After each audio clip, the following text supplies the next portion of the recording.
Tayo. So, connect ko muna to. Siyempre, kailangan naka-connect dapat. Sa server lang dapat lagi ito. Ito server. Then, siyempre, on. Okay? So, let's proceed. Pagdating dito, ang next step is installing driver. Yan, driver. Medyo may hepatitis lang tong monitor natin, pero working pa naman. Okay, so double click mo lang yan. So, basta una yung gagawin is install the driver.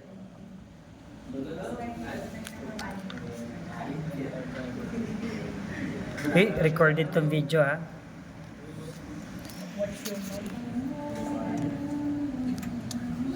Alam niyo bakit ganito? So, naka-ano kasi ito naka folder redirection. Kaya yung network minsan sobrang tagal pag sa admin natin, pansinin niyo. Dito, click lang natin yung run. Okay. Yan. So, pagdating dito, yan. Tanggalin ito, automatic update na lang. Set as default. Then, click OK. Then, madali lang to. Then, yan. Click OK. Ang cute may na. Oo nga eh. Yan. So, pagdating dito, simple na agree. Then, click OK. Yan. So, setup complete. Click natin to. Okay. So, pagkatapos yan, pupunta ka sa server manager. Server manager. Then, after that, mag-install tayo ng role. Add role. Parang feeling ko mako-color blend ako pag tapos ko nito. Okay, sige. Role base. Alam niyo na yan. Click next. Then server pool. Alam niyo na yan. Click next. Then pagdating dito, pupili niyo dyan yung print and document services. Okay, print and document services. Check. And pagdating dito, click add features. Okay, click add features. Then click next. Okay. Then dito sa features, wala na yan. Skip nyo lang yan. Then click nyo yung next dito. Next. Then pagdating dito sa scroll niya is print server lang. Print server lang. Then click mo yung next dito. And after that, punta ka sa install. Before install, check nyo muna before you begin. Okay, ulitin ko kasi before you begin. So, click nyo yung next dyan. Installation type, role, server selection, server pool, server role ay print and document services. Features wala. Print and document, then role services is print lang, then confirmation, then click mo yung install. Pause ko muna to. Ito computer name. Again, so mapapansin dito installation succeeded. So click lang yung close. Next time mapalitan yung server name ha. Ito, computer name. Papalitan nyo yan. Click close here. Saan sir, nang pag-open pa lang ng PC? Computer name mo. Or dito siya palitan sa ginagawa? Bagay, wala naman Ito, Sa local server. ito. Hindi mo na pwedeng palitan to. Kasi naka-domain ka na. Pagkaka-error yan pag pinalitan mo yan. Ito. Familiar ba kayo dyan? Ito, huwag mong papalitan kasi naka-domain na kayo. Pag pinalitan mo, hindi mo na ma-open yung server. Magkaka-error. So, diretso tayo doon. Click natin yung tools. Okay, after that, hanapin natin yung print. Management.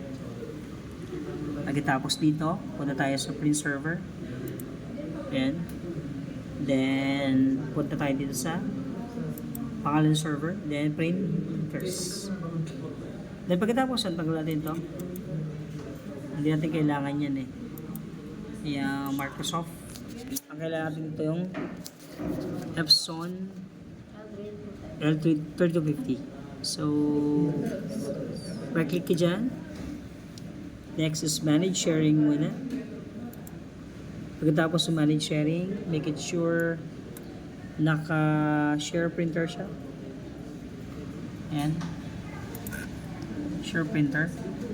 Then, click mo yung apply. Then, okay. Basta make it sure naka-domain to ha.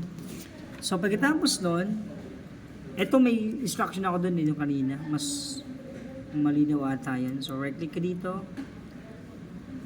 Then, deploy with group policy. Pero pwede ka mag-print test page para malaman mo kung connected din siya or working yung printer. Print test page. Just test page lang.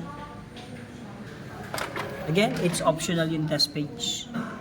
No, yung test page ganito siya. Ayan, test page. It's optional. Hindi mo kailangan gawin yan. So, accept natin to. Close, then that's it. Ngayon, pag na punta ka na dyan, right-click ka dito, then deploy with group policy. Ayan. So, that's it. Then, click mo yung browse here. Pagkatapos ay default domain. Default domain, then click OK. Then check. Nakuha. Then click add. Checkin nyo muna bago mo i-add. Makikita yung printer name dito. Then click mo yung apply. Then okay. After that, click okay. So, pagkatapos yan, ilalagay mo dito yung account mo.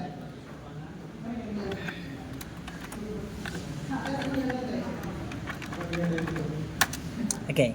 So, check natin muna Windows or punta ko sa WinWord. WinWord lang yung shortcut kanya. So,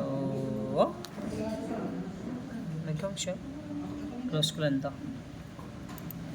No, yes, recommended setting. Accept. Just go. Hold on. Kung, di ba i-print ko dito yung smell. Yan. So, lakihan ko lang. Minsan kasi pangalan lang naman eh. Saka, pangalan, last name, course mo, anong scholarship, apelyido, gano'n lang naman. Yung pinapalagay Oo. Then, print natin siya. Sige dito, pag nag-check ka, Isa pinindot mo doon. Control P. So, pwedeng control, and control, ito, control P. Ito. Control P? Print yan. Okay, then, sige wala, di ba? Wala yung printer dito. Wala.